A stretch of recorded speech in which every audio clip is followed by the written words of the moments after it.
My name is Ariel Moore, and I never thought the people who raised me would be the ones to leave me alone when I needed them the most.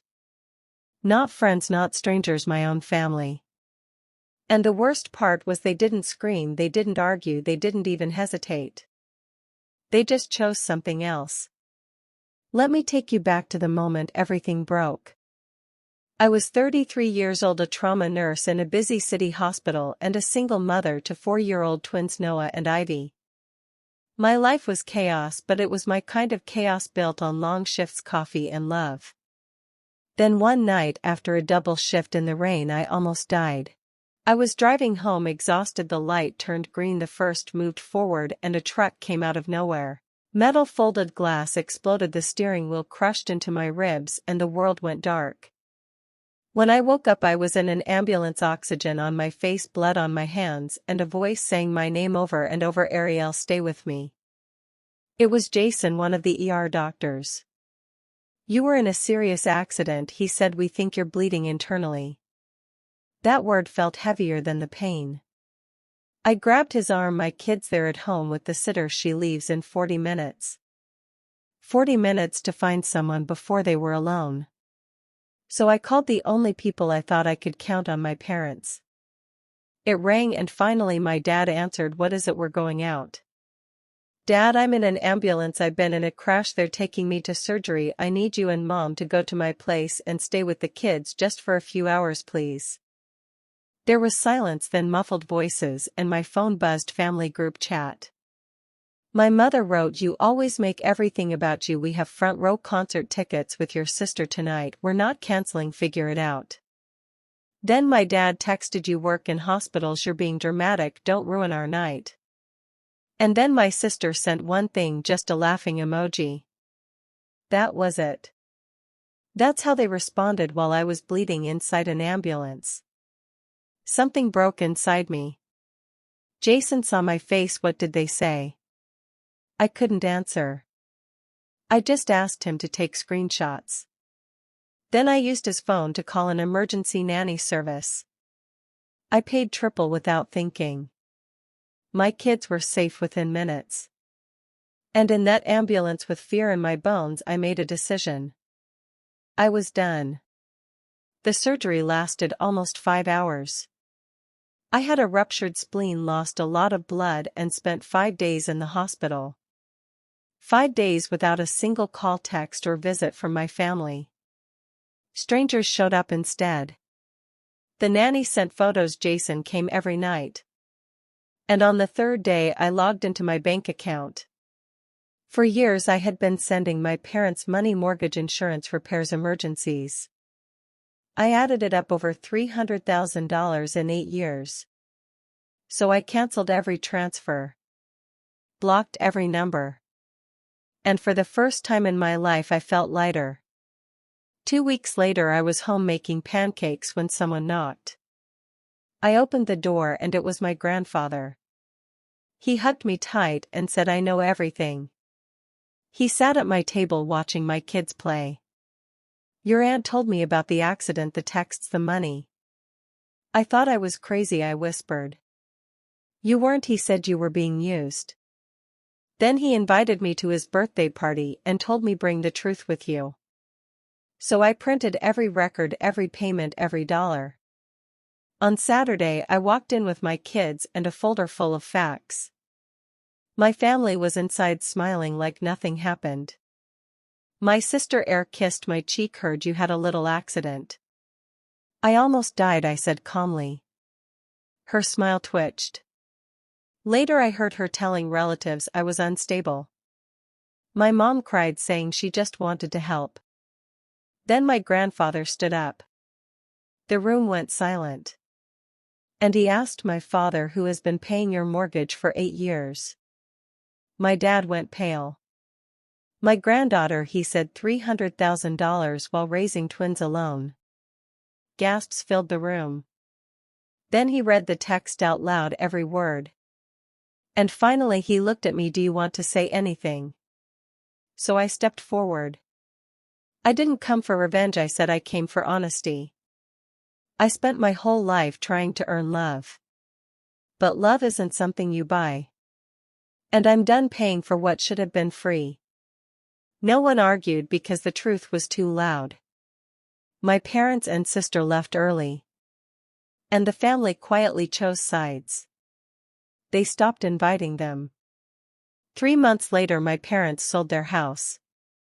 6 months later my sister lost a big contract.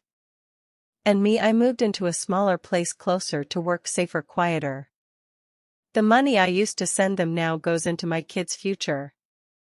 1 year later my sister called crying. I see it now, I was horrible. I didn't yell. I just said then be better and hung up. Here's what I learned. Love isn't proven by suffering. Family isn't measured by money. And boundaries are not betrayal. If someone calls your self-respect disrespect, they were never respecting you to begin with. If you're carrying a weight that was never yours, it's okay to put it down. You're not selfish. You're free. After everything that happened at my grandfather's party, I thought the storm was over, but real change never comes quietly. It comes in waves, and the first wave hit 3 weeks later when my phone buzzed with an unknown number. I almost ignored it, but something in my chest told me to answer. Ariel, it was my mother's voice, shaky, small, nothing like the woman who used to control every room. I didn't speak.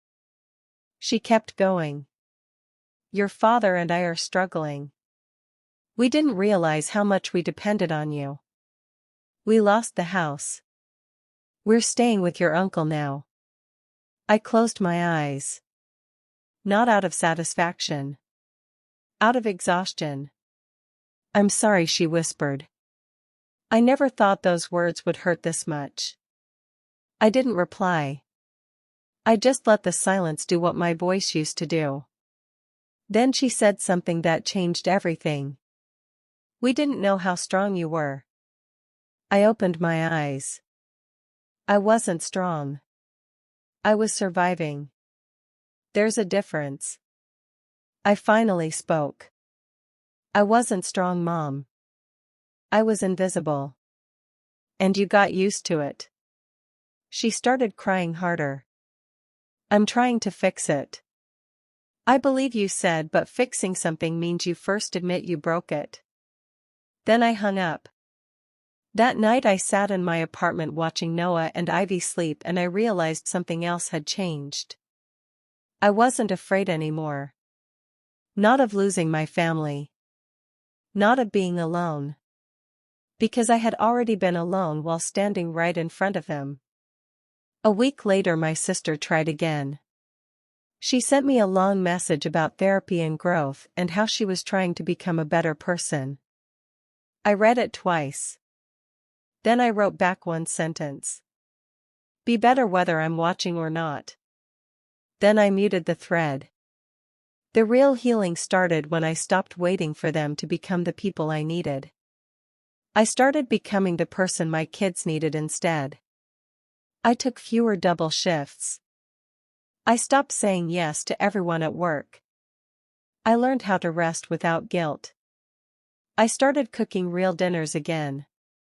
Music in the kitchen. Kids dancing on the tiles. Laughter that didn't feel borrowed from anyone else. One afternoon my grandfather came over and watched me making sandwiches. You look lighter, he said. I am, I replied. He nodded like that was the answer he'd been waiting for. You know, he said, people think revenge is about hurting the ones who hurt you. But the real revenge is building a life they can't control anymore. That line stayed with me. Because it was true. My parents had lost power over me not because I exposed them but because I stopped needing them. Months passed. The noise faded. The family drama cooled. My parents stopped calling. My sister stopped messaging. And in that quiet I found something I'd never had before. Peace. Not the loud kind. The calm kind. The kind that lets you breathe deeper. The kind that lets you sleep without replaying old conversations in your head. One night I sat on my balcony watching the city lights and I realized I hadn't thought about them all day. Not once. And that's when I knew I was finally free. Not because they changed, but because I did. I stopped begging for love and started building it inside my own walls. I stopped explaining myself and started protecting myself. I stopped shrinking and finally took up space. So if you're listening to this and you feel guilty for choosing yourself, let me tell you something clearly. You are not responsible for fixing people who broke you. You are not required to keep giving just because you always have. And you are not wrong for walking away from a table where your seat was never respected. Sometimes the bravest thing you can do is stop trying to be understood by people who never listened in the first place. Sometimes the strongest move is silence. And sometimes the real revenge is not destruction. It's distance. Freedom didn't arrive with fireworks, it arrived quietly like a door closing behind me while I walked forward. Weeks turned into months and my life began to look different. Not perfect but honest. I stopped living in reaction mode. I stopped flinching when my phone buzzed. I stopped waiting for apologies that were never coming. And in that space something new grew. Confidence. Not the loud kind. The steady kind. The kind that doesn't need permission. At work they noticed it too. I started speaking up in meetings. I stopped letting people dump extra shifts on me just because I was reliable. One day my supervisor pulled me aside and said, "You've changed. In a good way. You lead differently now." 2 months later I was promoted to charge nurse. More responsibility, more pay, more respect. And for the first time I didn't feel like I was begging life to notice me. Life was finally responding. At home my kids felt it too. Noah became calmer. Ivy laughed louder. Kids know when their parent is present, not just physically but emotionally. One night Noah asked me, "Mommy, are you happy now?" I didn't answer fast. I felt it first. Then I said, "Yes, baby, I really am." And I meant it. Then came the test.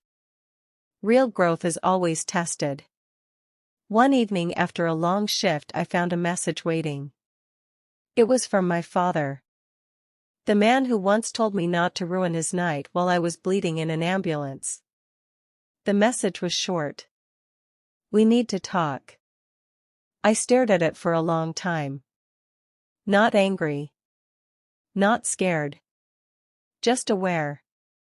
Old me would have replied instantly. New me took a breath. Then I wrote back. "You can talk. I'm not listening to excuses." He called. His voice sounded older. Smaller. "We made mistakes," he said. I waited. "We were wrong." I waited again. Then he said the thing he had never said in my entire life. "I'm proud of you." I felt it in my chest. Not relief. Not joy. Closure. I said thank you. Then I added something he didn't expect. "I forgive you. But I don't trust you with my life anymore." Silence. He finally said, "I understand." And for the first time he actually did. We hung up without drama. Without tears. Without reopening wounds. Just truth. A year passed. Then another. My life became something I built, not something I survived. I bought a small house near a park. Ivy learned to ride a bike there. Noah learned how to throw a ball without fear. I started a savings account just for their future. College trips, dreams. Not emergencies. Not bailouts. Not family rescues. My grandfather visited often. One day he watched the kids playing in the yard and said, "They're growing up in peace. That's the real inheritance." And he was right. Because trauma is also something you pass down if you don't stop it. And I stopped it. So let me tell you how this story really ends. It doesn't end with revenge. It ends with freedom. It ends with a woman who stopped begging for love and started becoming it. It ends with children who will never have to earn their place at a table. It ends with silence where there used to be chaos. And strength where there used to be fear. If you're listening to this and you're stuck in a family dynamic that keeps draining you, remember this. You don't owe access to people who only know how to take. You don't have to bleed to prove you care. And you don't have to stay small to keep others comfortable. Sometimes the bravest thing you can do is choose yourself. Not loudly. Not angrily. Just permanently.